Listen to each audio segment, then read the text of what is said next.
Good morning, everyone. I'm Lyndall Stout, and we have another great show lined up for you today on SUNUP. We'll sort out the recent news from Washington expected to have a big impact on producers come February.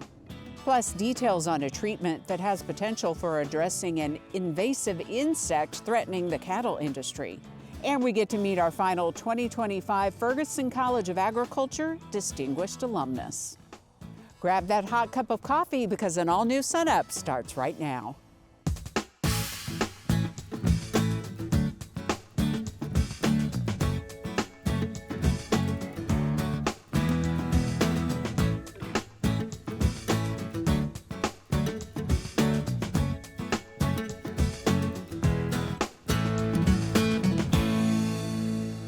We begin this morning with Dr. Amy Hagerman, our OSU Extension Ag Policy Specialist. And Amy, crop losses this year, 2025, pretty extraordinary.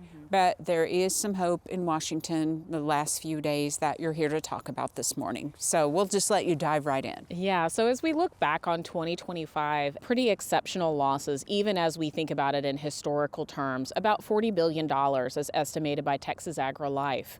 So whenever we think about the programs that were implemented in 2025 to help address some of these losses, most of them are based on a marketing year average, which means those payments won't even be calculated until mid to late in 2026, with payments arriving late in 2026. As a result, USDA put together this Farmer Bridge Assistance Program. Now, producer groups have been asking for this program for a while. We've been contributing information on what those losses are going to look like in the year in order to make those calculations. There were some crops that were affected a lot more than others this year. Give us some context there.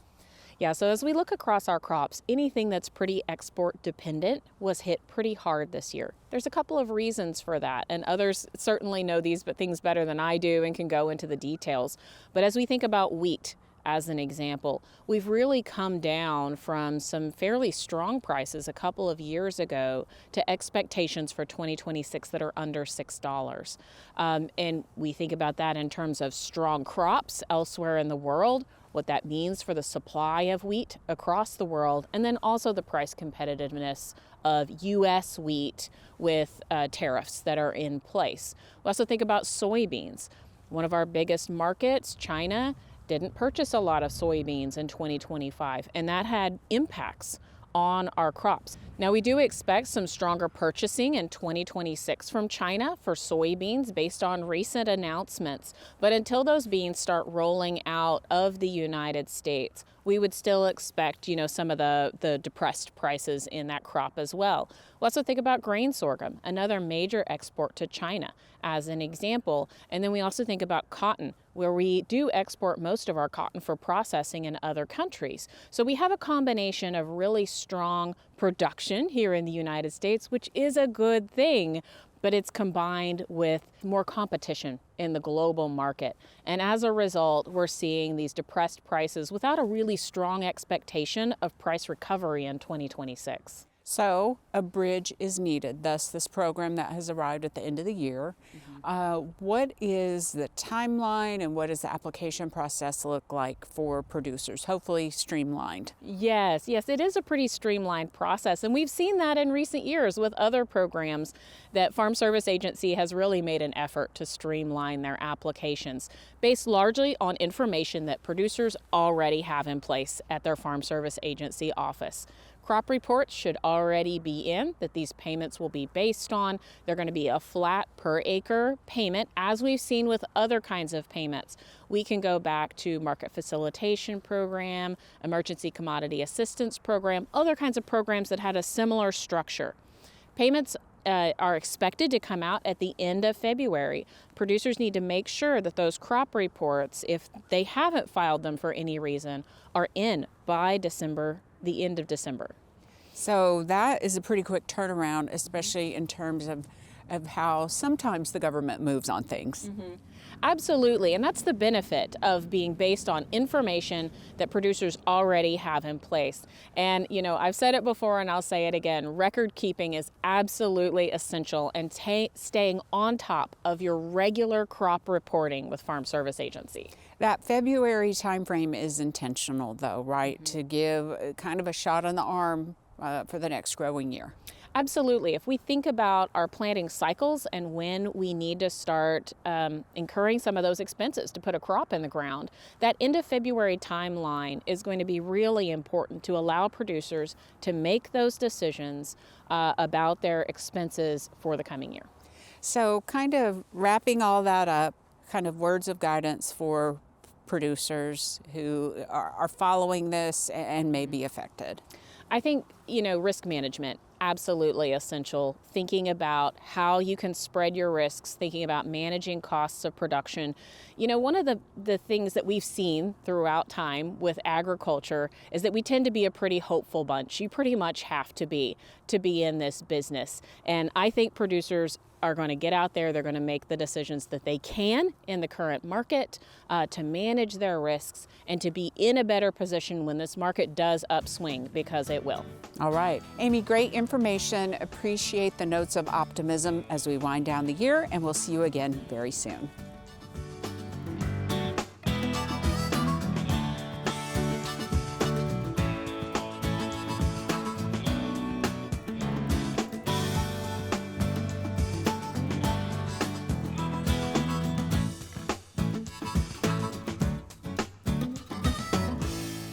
Good morning, everyone. This is State Climatologist Gary McManus with your Mesonet Weather Report.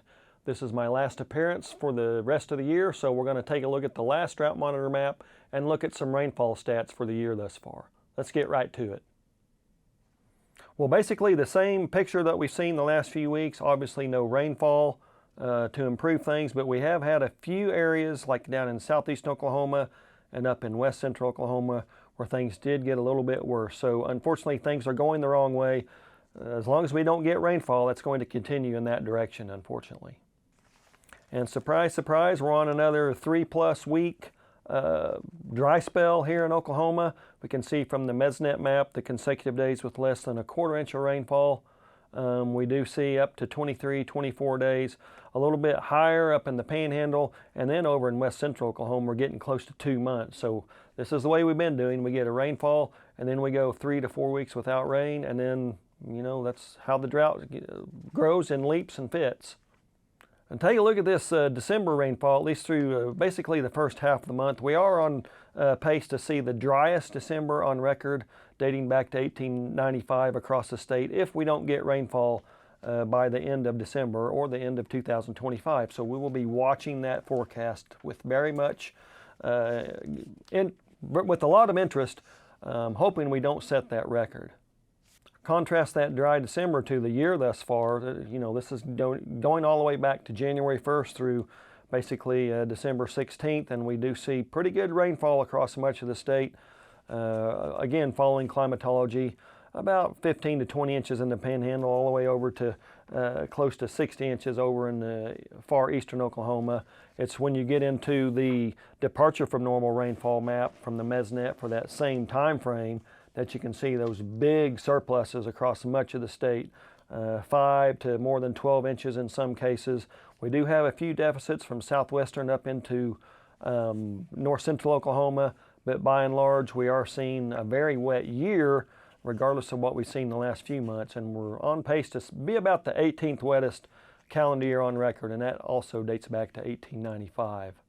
Seasonal snowfall thus far, again, very little in the way of snow across the state of Oklahoma. We did see that decent storm from southwestern up through east central Oklahoma, a couple of storms up in northwestern Oklahoma in the Panhandle, but by and large, once again, much of the southern tier of the United States without snowfall. That's certainly not shocking for the early parts of the winter season. So how does the rest of 2025 look? Unfortunately, when you take a look at the Climate Prediction Center outlooks for that last week of the year, we do see greatly increased odds of above normal temperatures and below normal precipitation, as shown here by the National Weather Service office in Norman. That would not be good news for drought concerns. You know, we just have to hope that that pattern changes quickly so we can start getting some moisture in here. So if you haven't done the rest of your Christmas shopping, please ask Santa for some moisture. We'll really take anything we can get. From the Oklahoma Mesonet crew to yours, Merry Christmas and Happy New Year.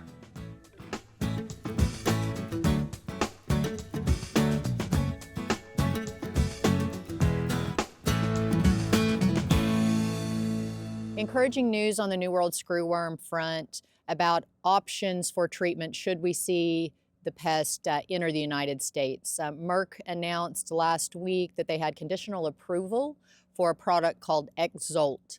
This particular product is labeled specifically for New World screwworm as well as cattle fever tick. Exciting news on treatment options should we see New World screwworm enter the U.S. I think it's important to note we're very fortunate this time that we do not have New World screwworm in the U.S., but we do see continued presence of that particular pest in Mexico. So with treatment options, we've been limited as we look at preparing for this potential entry in the U.S. with our macrocyclic lactones, commonly called dewormers of a certain category, usually ending in ectin. This new product that we have as an option is called Exult, and it's produced by Merck. This particular product is labeled for New World screwworm and cattle fever tick, so has very specific agents that it is labeled for and specific ages of cattle that it can only be utilized on. It's important right now for producers to visit with their veterinarians to have these treatment options and whether they should be incorporating those and at what point should we see New World screwworm enter the U.S. This particular product does have a fairly lengthy residue warning on it. It has a withdrawal of 98 days and is a single-use product. The active ingredient in this product we do have options for in other species, particularly for fleas and ticks in dogs. Now, although we're excited to have this treatment on board, this is not something that I have the recommendation that in particular Oklahoma producers need to be rushing out and purchasing. Certainly encourage discussion with your veterinarian in preparation should we see New World screwworm enter the U.S. New World screwworm remains an important issue for us across the livestock industry. And so with that, we would encourage folks to take a look at our New World screwworm website associated with Oklahoma State, as well as this particular product's informational guidance on Merck's website too. Well, the weather's finally getting cool, and that means that those spring-born calves are about to hit the stocker operations this winter. And Paul, you recently had a cow-calf newsletter topic where, you know, we often kind of think about calves on like stocker operations as just cheap game, but there's a lot more to it, right? Yeah, I've had a series of articles going through the Cow-Calf Corner newsletter talking about how management before finishing, whether it's during the cow-calf phase or during the stocker phase, influences the performance and carcass quality of calves as they go through finishing and subsequently go to our consumer as beef. So there's a lot of different places where the decisions that a producer makes has some long-term impacts. And this latest article is talking about the influence of the stocker industry.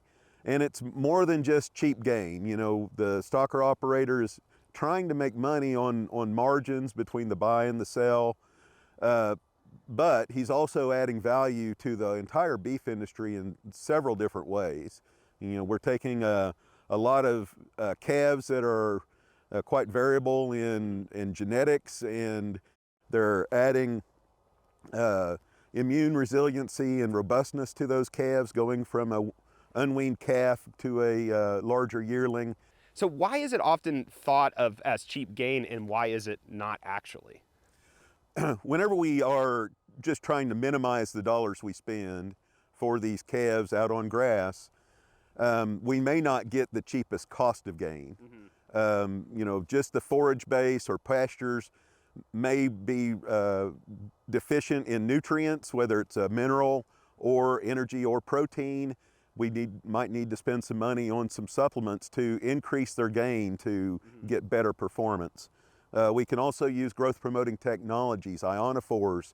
We can get about 10% increase in gain no matter what the base gain would be for those animals. Implants are quite the same. You know, we can get 10 to 20% improvement in performance for a very low investment, no matter what the base rate of gain those cattle are going in. So even if those cattle are gaining quite low rate of gain, we can get that 10 to 20% improvement in performance with either implants and ionophores. If they're gaining quite a lot, like on wheat pasture cattle, we will still get that 10 to 20% increase in gain for both of those technologies. And the great thing about those technologies is they're different modes of action, so that is additive, so we can get 15 to 25% increase in performance with those technologies used together. You know, one of the thoughts is if we add a supplement or we add these growth promoting technologies, we will decrease the performance during finishing. And that is not always true. If we are looking at just providing a cheaper energy type supplement, we may increase performance as a stocker calf, but we're increasing the flesh of those calves. And it's probably not as efficient in increasing gain on pasture, even though it is cheap. If we add a protein or a bypass protein supplement based on distillers grains, for instance, or some of those commodities, we will get a nice increase in gain from both the protein and the energy, but the influence on feedlot gain will not be as great. So we won't see that decrease in performance when they hit the finishing stage. So there's just a lot, and I guess the takeaways to all of this is that pretty much everything matters. Yeah, and the decisions we make early in the process can have a huge influence later on. One of the biggest influencers where we can spend money and decrease our cost of performance is in health. Vaccines, preconditioning, those all influence and have a much longer term influence on our final product and the profitability throughout the growing phase. You know, if we're just trying to cheapen everything up, we may have lower total cost spent, but our cost of gain will be higher because, you know, those cattle aren't performing to the optimum level that they can perform. All right, thanks, Paul. Dr. Paul Beck, OSU Extension Beef Cattle Specialist here at Oklahoma State University. And if you'd like some links to some information that Paul talked about, just go to our website, sunup.okstate.edu. A pause now to tell our SUNUP viewers just how important you are to us and to the people who care about you. Stress on the farm and ranch is always present, and some days you feel its impact much more than other days. Stress, emotional well-being, resilience, finances, and farm transition planning are among the topics covered through OSU Extension's Farm Stress Resources Collection. We have a link for you at the SUNUP website, sunup.okstate.edu, and you can also scan this QR code or reach out to your local county extension office with questions.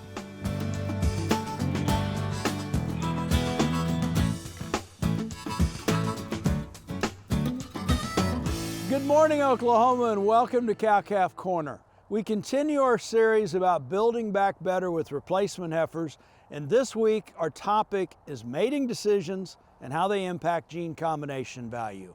Up to this point, we have talked about how phenotype equals genotype plus environment. Genotype can be split into two components. There's that part based on additive genetic merit, the impact of individual genes that we think of as breeding value. The other part that we get into a little deeper this week is gene combination value. Mating decisions are how we create gene combination value.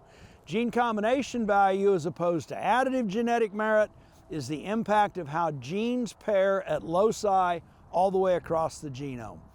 Best illustrated through an example. If we decide to use a Charolais bull on our set of Angus cows, we are making a mating decision to crossbreed, and we are going to see resulting F1 black-nosed smoked calves that have got a Charolais gene paired with an Angus gene at every locus. That's going to create the biological phenomenon we think of as hybrid vigor as a result of gene combination value based on a mating decision. Heterosis or hybrid vigor we typically think about in terms of percentages, and if we relate this back to additive genetic merit, hybrid vigor builds off of additive genetic potential. The categories of traits we discussed last week, reproductive traits that are low in heritability, are where we get the most bang for our buck due to heterosis or hybrid vigor or mating decisions to create that gene combination value. Typically, heterosis benefits reproductive traits in a big way. Growth traits are moderately heritable, but we also see a moderate level of heterosis when we crossbreed. Those highly heritable carcass traits, we don't benefit a great deal from gene combination value. They're not influenced to a large extent relative to getting hybrid vigor. So what does this tell us overall? If we've analyzed our system, we've identified the things we need to improve in our next generation of cows. Based on what traits we're looking at, we may get more benefit from crossbreeding and something like reproduction. If carcass traits are our big selection goal, breeding values, selection based on EPDs or genetic merit scorecards probably take us more the direction we want to go. Overall, we can use selection and mating decisions both to our advantage in building better genotypes in the next generation of replacement heifers. As always, thanks for joining us this week on Cow-Calf Corner. Finally today, we learn why Malone Mitchell was named a Distinguished Alumnus for 2025 in the Ferguson College of Agriculture. Video production manager Craig Woods put together our story, along with a little help from our good friend Casey Shepard at the Radio Oklahoma Network.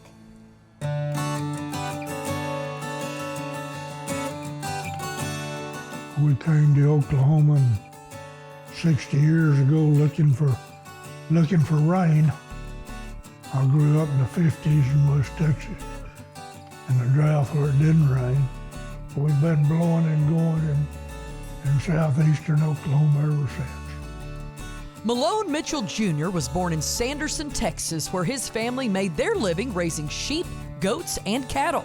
By the time he was ready for college, he was already familiar with Oklahoma State University through livestock judging and its strong reputation in cattle production. I had my choice of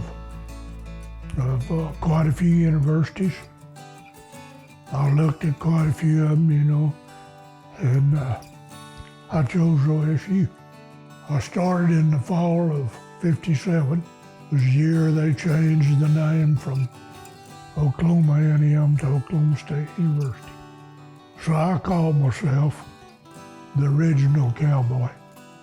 Malone joined the Flying Aggies during his time at OSU, which led him to meeting his wife, Roberta. And I met her at the airport one October day when it was too nasty to fly, or I'd have been flying instead. Faith put us together. We got married between our junior and senior year, and we've been together ever since. Malone went back to Texas, but eventually returned to Oklahoma to start an additional ranch.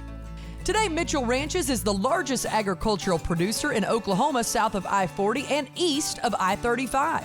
While the Mitchell Ranch is known for its cattle, the family has carried forward its Scottish tradition of raising sheep and goats, livestock that have been part of their heritage for generations. We'd had sheep since 1895. Dad had sheep, his brothers had sheep. I grew up with sheep. One brother had Angora goats. Now we don't have any sheep. We've got a big herd, probably the largest herd of Angora goats in the United States. Malone's a really neat individual, very down to earth. When you meet him, you probably don't have a good appreciation for how much knowledge he has of really both cattle production and sheep and goat production. Malone's a cornerstone donor for the New Frontiers Agricultural Hall Capital Campaign. The N. Malone Mitchell Jr. Soils Lab, named after Malone, reflects his love of the land and conservation. And he's established the N. Malone and Roberta Mitchell Jr. family endowed scholarship supporting OSU's Sheep and Goats Center. He recognizes that from a cattle standpoint, that's a pretty expensive operation to get into for young people, and sheep and goats can be a potential way for them on a smaller scale with less economic resources being needed for young people to get involved in production agriculture. It gives them a place, in my opinion, to start in agriculture, a place to start. You start running sheep and then you go to the cafe and there won't nobody like you, but that's all right. You know, then you can get a cow and sit with the boys with the wannabes, I call them. Sometimes in these roles as a dean, there's a lot of politics involved and you're trying to read between the lines and read the tea leaves. But with Malone Mitchell, you just get the straight, honest truth. And you need that sometimes in these roles. And it's one thing I certainly appreciate about him is he's not going to sugarcoat the situation. He's going to tell you what you need to hear and what he believes. And that's incredibly valuable. Malone attributes his success to his personal philosophy. It's always been one of my beliefs. If you take care of the land, it will take care of you. Celebrating Malone Mitchell Jr., 2025 Ferguson College of Agriculture Distinguished Alumnus.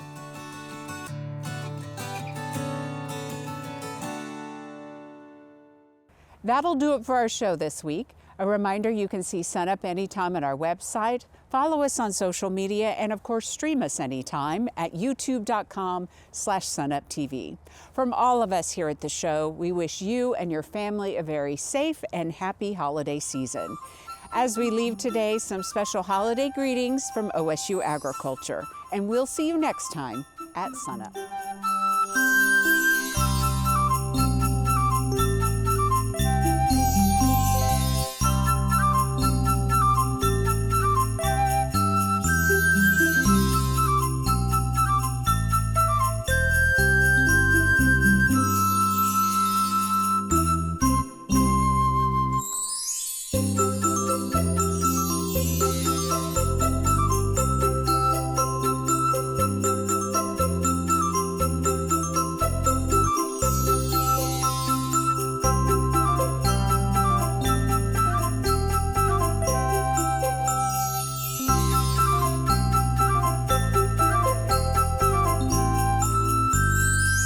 We're out at the OSU Dairy decorating for the season. On behalf of Christy and myself, we want to thank you for your support and wish you a happy holidays and a happy new year. Merry Christmas.